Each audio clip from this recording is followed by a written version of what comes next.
please, I want to stay. And then his voice echoes, stay, stay, stay. And he fades away, you know. And that's how it ends. A very striking and theatrical ending with Charlie's terrified begging for help and then his being whisked away while his haunting voice echoes where he stood.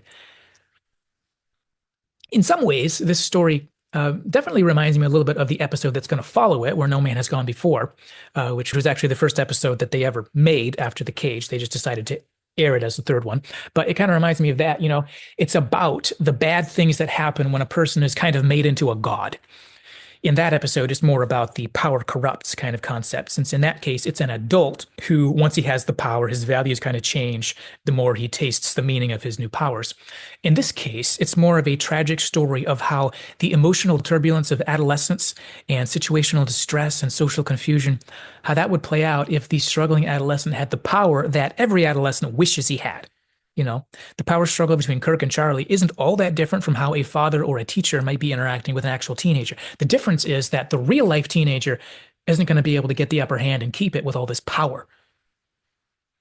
The real teenager can't, quote unquote, make them regret it the way Charlie did have the ability to do. And then another aspect, I don't know if it was intentional for this episode to expose or to emphasize the tragedy of the unskillful handling of Charlie, but I think that is another aspect of the episode that comes through, particularly to a modern viewer like myself, particularly when there was a point when I took a break before I watched the final part of the episode. I was kind of in the middle and I took a break. And I was just so struck as I was reflecting on it. I was so struck by this collection and this piling up over time of all these things that happened. The unintended cruelty of Uhura in her singing, the misguided allowance for mixed signals by Rand, Kirk's really insensitive, dismissive handling of Charlie's various forms of distress, and then the worst part in the end, Kirk's really cold, heavy-handedness the moment he found out what Charlie was capable of doing. And just kind of reflecting on all those things and how they piled up to make Charlie feel awful and feel like he is alone and nobody's on his side, nobody cares about him. And as I reflected on it, it just started to feel more and more like the tragic history of a supervillain. Everybody collectively accidentally put him on this trajectory without knowing it. Now, of course, maybe it just accelerated the situation. You could say being as young as he was, being the fact that he just went through puberty, all these other factors, you could say there would have eventually come some point when he was going to zap somebody he didn't like. It was going to go badly anyway. It just, all this tragic stuff just kind of accelerated it.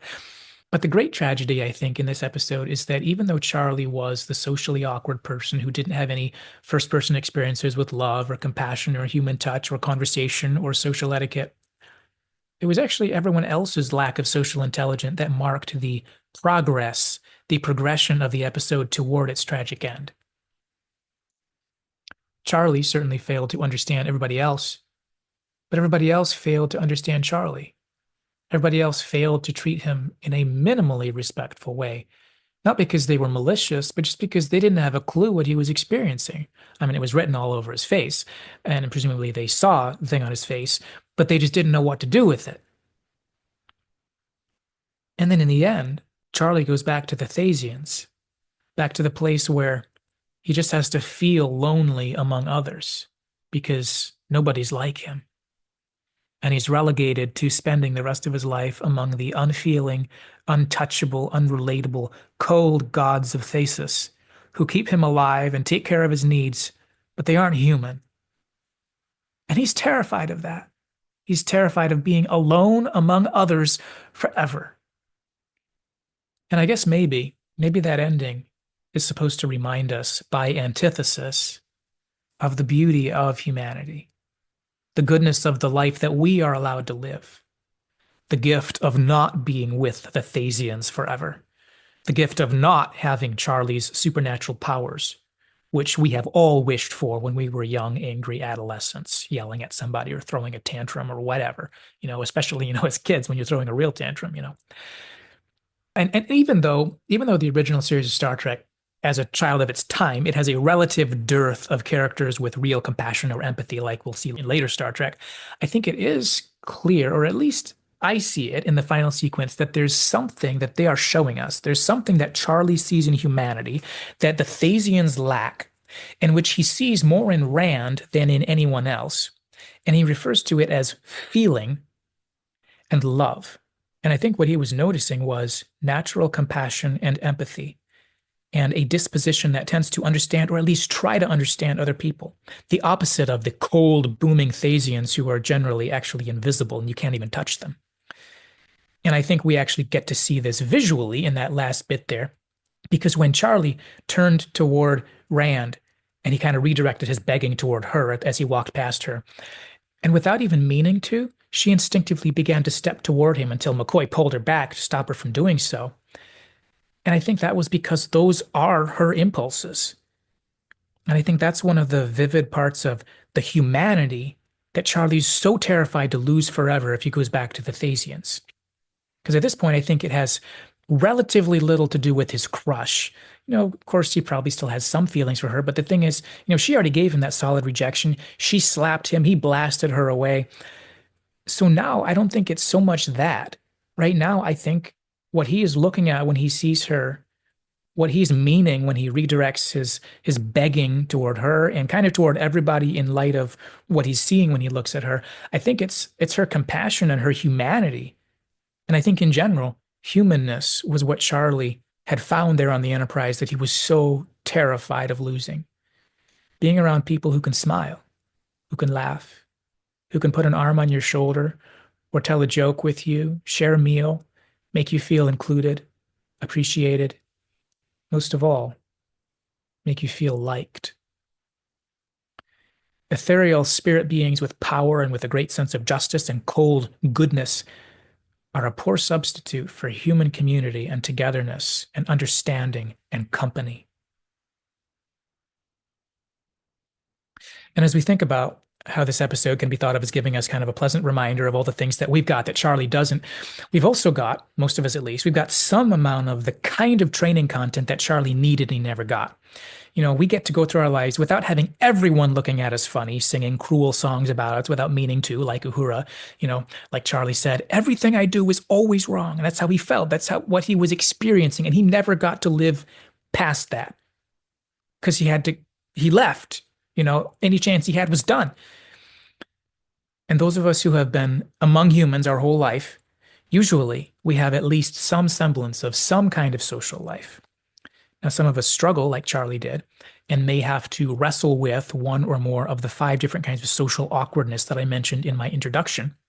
A lot of people have to work through those, but unlike Charlie, every single one of us is allowed to keep on trying to understand others and to learn to interact with others better over time. Unlike Charlie, who had to go live with the incorporeal Thasians. And when I say interact better as a goal, I mean learn skills to interact in a way that involves less discomfort for either or both parties. Let's say in a conversation or in a social interaction.